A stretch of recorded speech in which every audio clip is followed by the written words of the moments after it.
జిల్లా బీజేపీ కార్యాలయంలో ఏర్పాటు చేసిన విలేకరుల సమావేశంలో బీజేపీ కౌన్సిలర్లు మాట్లాడుతూ ఎమ్మెల్యేపై మాట్లాడే హక్కు కాంగ్రెస్ కి లేదని, కబ్జాల చరిత్ర కాంగ్రెస్ ది అని, తమపై తమ నాయకునిపై ఇష్టం వచ్చినట్లు ఆరోపణలు చేస్తే కాంగ్రెస్ కు పుట్టగతులు ఉండవని కామారెడ్డి బీజేపీ కౌన్సిలర్లు నరేందర్ రెడ్డి, శ్రీధర్ రెడ్డి, మోటూరు శ్రీకాంత్, భానుప్రకాష్, కుంట లక్ష్మారెడ్డి, బీజేపీ నాయకులు విపుల్, ఆకుల భరత్లు ఆరోపించారు. బీజేపీ కార్యాలయంలో ఏర్పాటు చేసిన విలేకరుల సమావేశంలో వారు మాట్లాడారు. వృద్ధ దంపతులకు స్థలాన్ని కబ్జా చేసి ఏబీవీపీ పేరుతో పబ్బం గడుపుకుంటున్న చందు కళాశాలల్లో, పంచాయతీలలో సెటిల్మెంట్లు చేస్తూ కాలం వెళ్లదీస్తున్నారన్నారు. బ్లాక్ మెయిల్ రాజకీయాలు మానుకోవాలని, టికెట్ కోసం పురుగుల మందు తాగుతానని, ఓడిపోతే చచ్చిపోతానని ఓటర్లకు తెలిపిన చరిత్ర చందుదన్నారు. పూటకో పార్టీ మారి పారుస్తున్న చరిత్ర చందుకే దక్కుతుందన్నారు.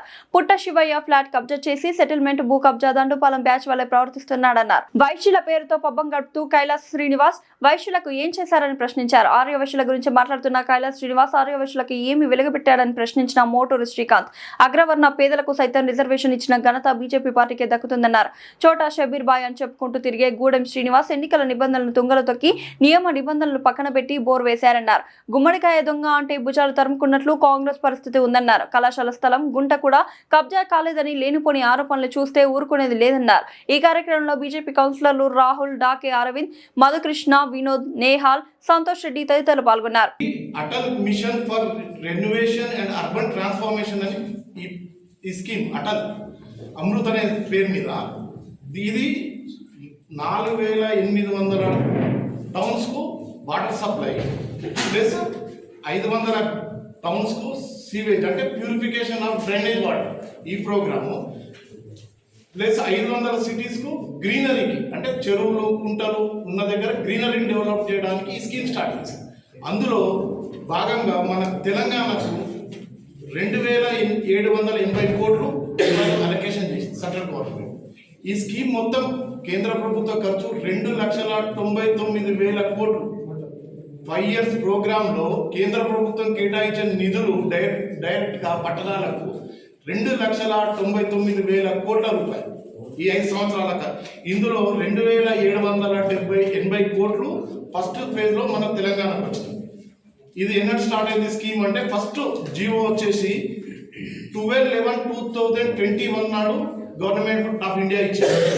తర్వాత స్టేట్ లెవెల్ స్క్రీనింగ్ కమిటీ వచ్చేసి 11/10/2023 నాడు స్టేట్ లెవెల్ స్క్రీనింగ్ కమిటీ ఈ వర్క్స్ మీద అప్రూవల్ కూర్చున్నది. 31/1/2021 రోజు దానికి రమ్మని ఇచ్చింది. ఎక్కడ కులం చూడలే, ఎక్కడ మతం చూడలే. ఆయనకు కుల మతాల ఏది ప్రస్తావన ఉండదు. కాబట్టి ఈ రెడ్డి అనే ప్రోపగండ ఏదైతే చేస్తుందో అది మీరు మానుకోవాలి. డెవలప్మెంట్ విషయంలో గత 2.5 సంవత్సరాలుగా కామారెడ్డిలో ఎంత డెవలప్మెంట్ జరిగింది. పక్కకున్న ఎల్లారెడ్డి, బాన్సువాడ, సీనియర్ నాయకుడు బాన్సువాడ, జుక్కల్ ఎంత అభివృద్ధి చెందింది అనే దాని విషయంలో మీరు అక్కడ ఒక 10 కోట్లు ఖర్చు పెట్టి కామారెడ్డి గౌరవ శాసనసభ్యులు ఎమ్మెల్యే గారు రూపాయి ఖర్చు పెట్టకపోతే ప్రశ్నించే హక్కు మీకున్నది. స్టేట్ గవర్నమెంట్ నుంచి ఏం లేవు, మేమేమో ఢిల్లీకి పోతే మా చెప్పులు దాచిపెట్టుకుంటారు, చెప్పులను చూసి మమ్మల్ని ముఖం దాచిపెట్టుకున్నారు రేవంత్ రెడ్డి గారు అయిపోయారు. దాని విషయంలో మనం చెప్పాల్సిన అవసరం లేదు. ఇక ప్రోటోకాల్ విషయంలో మీరు 100 రకాల జీవోలు తీసుకొని కొత్త జీవోల ప్రకారం మీరు కొత్త పోస్టులు క్రియేట్ చేసుకున్నా సరే ప్రజాప్రతినిధి ఉన్న వాల్యూ మీకున్నది. మా గ్రామంలో ఉన్న వార్డు మెంబర్కి ఉన్న ప్రోటోకాల్ కూడా మీ గౌరవ శాసనసభ్యులు మీ యొక్క ప్రభుత్వ సలహాదారం చెప్పుకున్నటువంటి షబ్బీర్ అలీ గారికి ఉన్నది. దీని విషయంలో ఎక్కడికైనా సరే దేనికైనా సిద్ధం. వార్డు మెంబర్కు 100 ఓట్లు 60 ఓట్లు ఉన్న వార్డు మెంబర్ గెలిచిన వార్డు మెంబర్కు కూడా ప్రోటోకాల్ ఉంటుంది. కానీ షబ్బీర్ అలీ గారికి ప్రోటోకాల్ ఉన్నది. దీని విషయంలో రాజ్యాంగం పొద్దుల పట్టుకొని తిరుగుతాడు కదా మీ రాజ్యాంగాన్ని, మీ రాహుల్ గాంధీ గారు ఆయన పట్టుకున్న రాజ్యాంగం తీసుకొచ్చి చర్చకు రండి. ప్రోటోకాల్ ఉండదు. మీరు ఏదో అధికారం బెదిరింపుతోటి అధికారులను మభ్యపెడుతుండొచ్చు తప్ప మీకు మీరు కొబ్బరికాయలు కొట్టారు కదా, వాళ్ళని అఫీషియల్స్ వచ్చిందా? షబ్బీర్ అలీ గారు మా నరేంద్ర మోడీ గారు ఇచ్చినటువంటి నిధులకు కొబ్బరికాయలు కొట్టారు కదా, అడేనా ప్రోటోకాల్ వచ్చిందా? అఫీషియల్స్ వచ్చి మీ పక్కన నిలబడ్డారా? మా వార్డు మెంబర్ పిలిస్తే కూడా వస్తారు అఫీషియల్స్. ఎందుకంటే ఆయన ప్రజలతోటి ఎన్నుకున్నారు. మీరందరూ మైనార్టీలం అని చెప్పి, కులం చెప్పి, మతం చెప్పి పోస్టు ఏదో జీవో తెచ్చుకున్నారు తప్ప మీ ప్రోటోకాల్ పోస్టు కాదు అది. మేనిఫెస్టో గౌరవ శాసనసభ్యులుగా ఏదైతే ఎన్నికలప్పుడు ఏదైతే మేనిఫెస్టో ఇచ్చిందో 100% చెప్తున్నామన్నా మేము 150 కోట్ల అభివృద్ధి విషయంలో ఆయన నియమ నిబంధనలతోటి చేయడానికి సిద్ధంగా ఉన్నాడు. మొట్టమొదట రైతులకు ఉపయోగపడాలనే ఉద్దేశంతో కల్లాల విషయంలో మేము ఒక తొలి అడిగేసినాము. అక్కడ శాంక్షన్ కోసం కరెంటు కోసం కావచ్చు, లేకపోతే ఏదైతే ల్యాండ్లో మేము కల్లాలు నిర్మించడానికి సొంత డబ్బు పెట్టి రెడీ మిక్స్ ప్లాంట్ పెట్టి మేము వేస్తామంటే గౌరవ కలెక్టర్ గారు, గౌరవ సీఎం గారు, మంత్రి గారు ఎవ్వరు కూడా అనుమతి ఇవ్వలేరన్న. దీని విషయంలో ఎమ్మెల్యే గారు ఇప్పటికి 3 సార్లు ప్రెస్ మీట్లో కూడా చెప్పిండ్రు. సారు ఎవరైతే కలెక్టర్ గారికి పెట్టింది కావచ్చు, సీఎం గారికి పెట్టిన లెటర్ गाड़ी दिए कोई तो भी आखिरी सफर की गाड़ी दिखाओ, क्या करे गरीब मुसलमानों के लिए, क्या करे? हम गाड़ी दिए, एमएलए साहब गाड़ी दिए गरीब मुसलमानों को देख के। मैं आप सबसे ये गुजारिश कर रहा हूँ, मुसलमानों जो मेरी आवाज सुन रहे, आप लोग सोचो क्या एमएलए साहब क्या गरीब मुसलमानों के लिए क्या करे क्या नहीं करे। एमएलए साहब सोचो, मुंह को आए जैसा बात नहीं कर रहा, मैं पहले बोल रहा हूँ और अभी भी टेबल बजा के मैं बोल रहा हूँ, अगले इलेक्शन में जीत रहे, अभी 6,500 की मेजोरिटी से जीते ना, 1 लाख के वोटों से ज्यादा आएंगे हमको इंशाल्लाह ताला। मैं यहाँ से बोल रहा हूँ आप लोगों को, हम फिर जीत के बताएंगे। फिर जो आते जो ठहरते ठहरो, अब तो सीएम 2 ठहरे ना, अब उससे ज्यादा किसको बुलाते बुला लो, उन लोगों से भी जीत के बताते हम। वो नाम जीतने वाले का नाम काटीपल्ली वेंकट रमणा रेड्डी है। मैं आप लोगों को मीडिया के जरिए ये बताना चाह रहा हूँ। और सबसे पहले तो जबान संभाल के बात करो रे, तुम जबान संभाल के बात करो, जबान तुम्हारी बहुत फिसल रही, संभाल लो। अगर नहीं संभाल सक रहे तो तुम ना क्या बात करे, फिर वीडियो निकाल लेके देख लो क्या बात करे, क्या बात करना है। सामने एमएलए साहब बैठ के काटीपल्ली वेंकट रमणा रेड्डी नाम है, समझ में आ रहा ना? Thank you.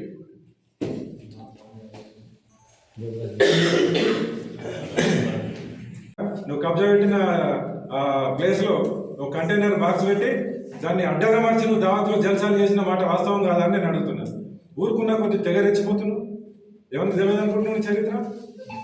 మాటలు బాగా వస్తాయి, నాకు ఒక్కొక్కరికి వస్తాయి. నేను పెద్ద పోటీగాని ఏమన్నంటే మొత్తం కామారెడ్డి ఎల్లారెడ్డి కాన్స్టిట్యున్సీలో నేను లేకపోతే అసలు డిగ్రీ కాలేజీలో లేవు, ఎవరు చదువుకున్నట్టోడే కాదు, అందరు ఏలుముద్రగాలు ఉండిపోతుండే. భూమి పుట్టక ముందు వీడియో పుట్టాడు. మరి నువ్వు ఎన్నడుకుంటున్నారా నాయన? కామారెడ్డి డిగ్రీ కాలేజ్ ఎప్పుడు వచ్చింది? మా నాయన 72 మీ సలహాదారు మా నాయన క్లాస్మేట్స్ 72 చదువుకున్నారా బాబు? డిగ్రీ కాలేజీలో నువ్వు అప్పుడు పుట్టినవరా? భూమికి రాలేదు. డిగ్రీ కాలేజీ నేను ఎప్పుడు వచ్చిన మాట్లాడతావు?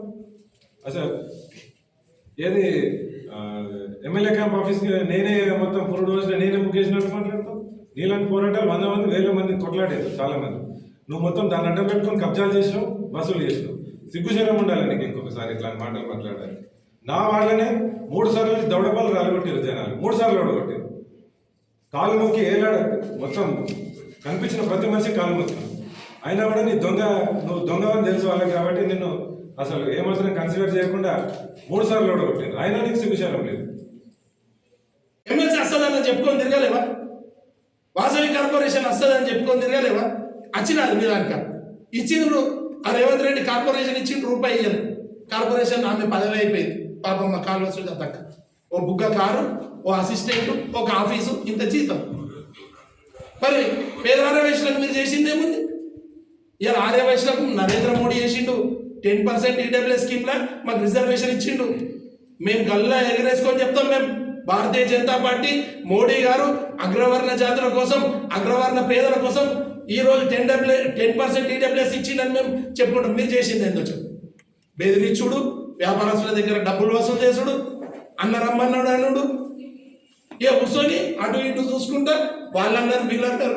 నేను మాట్లాడకపోతే మా షబీర్ భాయ్ ఆయన నన్ను ఈ పోస్టాలు వేయకపోయి ఈ సీట్ కూడా ఉంటుందో ఉండదో అని అది ఇది మాట్లాడుతా ఉన్నాను రమణన్న గురించి. అవకత ఉందా నీకు? నేను మాట్లాడిన అనుకోండి, కానీ అవకత ఉందా? ఒక్కడన్నా కౌన్సిలర్ గెలిచే తెలుగు లేవు వాళ్ళకు. ఏం ఊకున్నా కొద్ది ఇష్టం వచ్చినట్టు మాట్లాడతారు మీరు. మా వ్యాపారస్తులు ఎందుకంటే ఎందుకు రాబాయి నెత్తి నొప్పి, మీ రాజకీయంలో మీరు ఏమన్నా చేసుకోర్రి, మా దానికి ఎందుకు రావద్దని భయపడతారు. ఆ భయపడని మీరు చాలుగా తీసుకొని 40 ఏళ్ళ నుంచి కూర్చొని వాళ్ళని బెదిరించుకుంటా డిసిసి అధ్యక్షుడు అని చెప్తావు, వ్యాపారస్తులను బెదిరిస్తావు. నువ్వు ఒక పటాకుల షాపులలో పైసలు తీసుకుంటే నువ్వు ఆపే తెలివి లేదు నీకు. ఒక్క దగ్గర నువ్వు హెల్ప్ చేసింది ఏంటంటే సంఘంకు కానీ, వ్యాపారస్తుని కానీ, ఛాంబర్ ఆఫ్ కామర్స్కి కానీ దేనికి నువ్వు హెల్ప్ చేసినావు? ఏమన్నా అంటే కైలాస్ సింగ్ ఉన్నాడు, మా వైశ్యులను ఎన్నికేసుకుంటావు, పైసలు ఎన్కేసుకొని నువ్వు పోస్టులు సంపాదించుకుంటున్నావు. వేరేటోని ఎదగనియవు నువ్వు. వేరే 19 వార్డు కౌన్సిలర్. నా పేరు భానుప్రకాష్. నేను 19వ వార్డు కౌన్సిలర్గా విజయం సాధించాను మన ఎలక్షన్లో.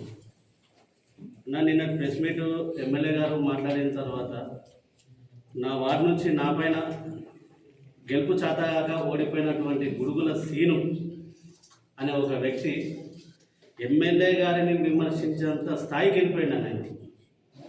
ఆయన యూత్ కాంగ్రెస్ అధ్యక్షుడిని అని చెప్పేసి దాదాపు 10 సంవత్సరాల నుంచి తిరుగుతూ ఉన్నారు వాళ్ళు. అన్న, యూత్ కాంగ్రెస్ అధ్యక్షుడితో పాటు మా కాలనీలో చోటా షబీర్ భాయ్ అంటారన్న ఆయనని. మేము వచ్చి అడ్డం పడ్డాం. ఒక్కడు కూడా ఆర్యవేశ సోదరులు కానీ వేరే వాళ్ళు ఏం కామారెడ్డి మొత్తంలో కూడా ఎవరికి కూడా డాగేసిన ఒప్పుకునేది లేదు. అన్నగా 16కు 16 మంది డైనమైట్లు ఉన్నారు. మీరు తట్టుకోరు. ఈ విషయం మీరు కంపల్సరీ గమనించాల్సిన అవసరం ఉంది. దాని తర్వాత ఏం చేసిరన్నా, మీరు చైర్మన్ నుండి అన్ని తిలక్ రోడ్లలో మీరు చైర్మన్ ఉండగా కైలాసన్న తిలక్ రోడ్లో 15 సంవత్సరాలైన గోరిజాం మేము ఏం చూసిర్రు. దాని తర్వాత గంజి అంతా అట్లా ఉంది. గంజి అంతా ఖతం చేసేసారు. ఇంత మంచిగా ఉంటుండే గంజి, అది ఎట్లా చేసారు మీరు? ప్రజలందరూ గమనిస్తున్నారన్నా. మీరు ఏదో కాంగ్రెస్ పార్టీ కంటే మీరు పట్టిన మాత్రాన ఆర్యవేశ సోదరులు కానీ వీరులు కానీ హిందువులు కానీ సారీ హిందువులు అనడం కానీ ఎవరి ఇష్టంలో ఉన్న సిద్ధాంతం వాళ్ళకు ఉండాలా. ఎవరు ఏ పార్టీకి ఓటేయాలో, ఎవరు ఏ పార్టీకి మద్దతు తిప్పాలో వాళ్ళ ఇష్టం. ఓటు అనేది వాళ్ళ హక్కు. మీరు చెప్పాల్సిన అవసరం లేదు. బూత్ పోలింగ్ రోజు అన్న బూత్ దగ్గర ఎవరైనా వచ్చి కనీసం ఓటర్ అడుగుతారని బెదిరిస్తారు. అరే నువ్వు ఆ కౌంటర్ మీద ఎందుకు పోయినావు బెదిరిస్తాను. అరే ఇష్టం, ఓళ్ళు ఇష్టం వాళ్ళది, ఓటు హక్కు వాళ్ళది. ఈ విషయాన్ని మీరు గమనించండి. నెక్స్ట్ టైం మీరు ఇన్ఛార్జ్గా తీసుకోండి. వచ్చి మీరు ఏం డెవలప్ చేస్తారు, మీరు ఎట్లా డెవలప్ చేస్తారు అది చెప్పండి. మనం ఆర్య వయసులో మనము వయసులకు ఓటేయాలి, అది 100% రాంగ్. మీరు చాలా పెద్ద మిస్టేక్ చేసారు. మీరు చెప్పేది ఉంటే మేము ఇట్లా డెవలప్మెంట్ చేస్తాం, అట్లా డెవలప్మెంట్ జనాలే చెప్పిరన్న. మీరు వెళ్ళి వయసులకు అడిగి మన వయసులో మనం ఓటేసుకుందాం అంటే వాళ్ళు ఏమన్నారు?